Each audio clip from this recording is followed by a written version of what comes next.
2,800 vehicles claim a beachhead.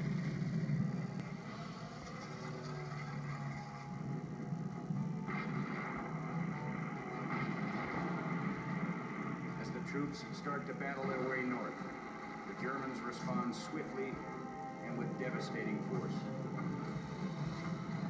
Giant railway guns rain down on the troops from the hills above.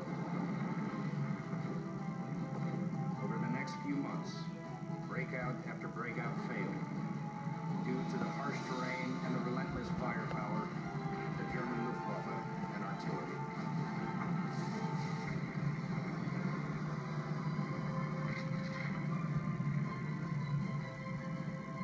Casualties mount.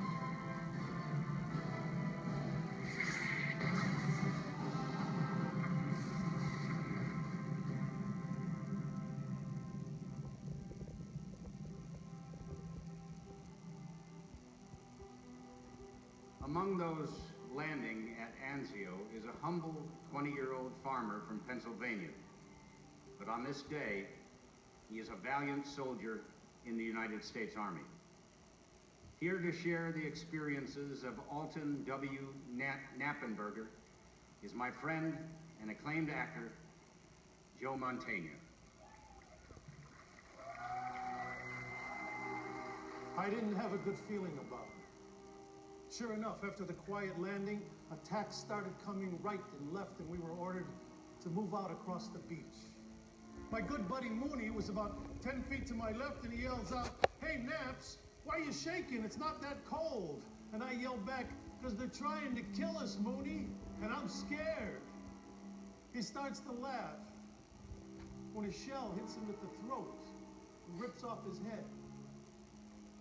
Then the Germans start picking us off one by one. The whole regiment, right down the line, till the snow turns red with blood. By the next morning, the few of us left are pinned down, sucking mud in a field.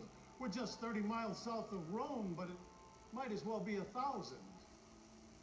I claw my way over to the corpse of one of the men in my outfit, grab his Browning automatic rifle, and start shooting.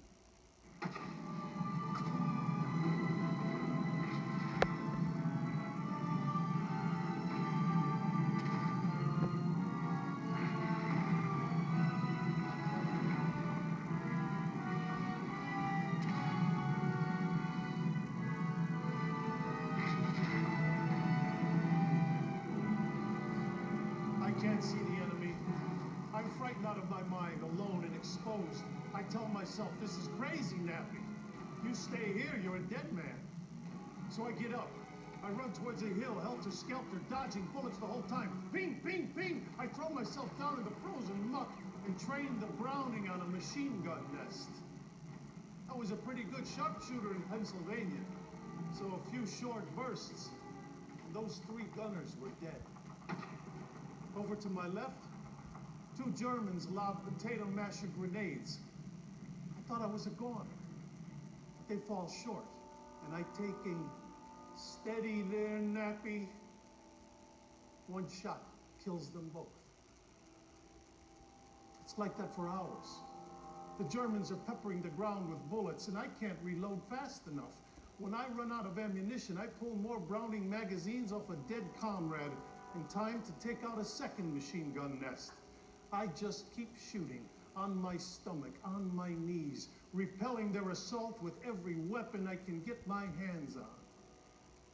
Finally, 6 men from my unit creep up, firing their M1 rifles alongside me.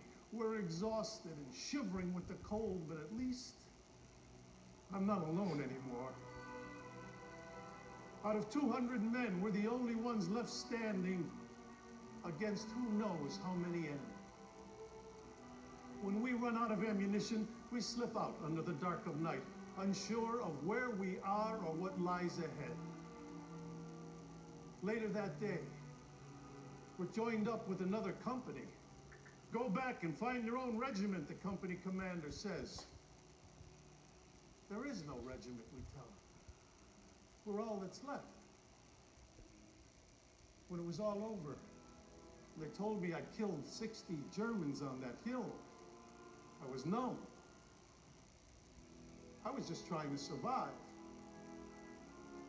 All I really cared about was my dead buddies. General Lucas, commander of the entire operation, called me a one-man army. A blasted one-man army. I didn't want to be singled out. I was just doing my job.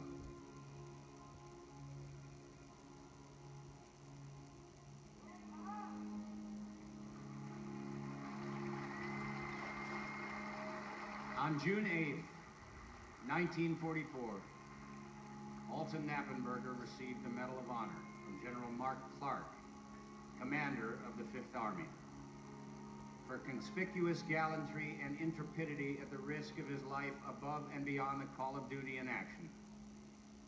Nappy returned to rural Pennsylvania, where he married, had children, and peacefully lived out his life, dying at age 84. He was laid to rest at Arlington Cemetery on July 31st, 2008, 6 decades after his deeds earned him the highest military honor. In late May, the Allies finally succeeded in breaking through the German lines and advanced north, liberating Rome on June 4th, but not without disastrous losses. During the 4 months of the Anzio campaign, the Allies suffered over 29,000 casualties, 18,000 wounded, and 4,400 killed. The Anzio Beachead should endure in our memories as a symbol of heroic tenacity.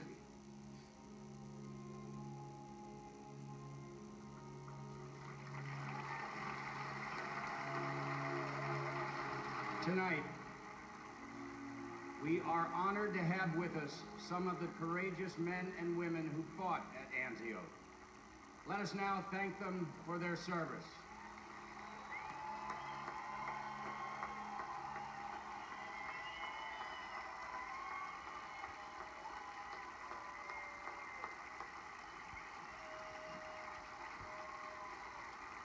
For all who lost their lives in World War II, and for all the men and women who have died in America's wars, we will now play taps.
This next beautiful song testifies to a higher power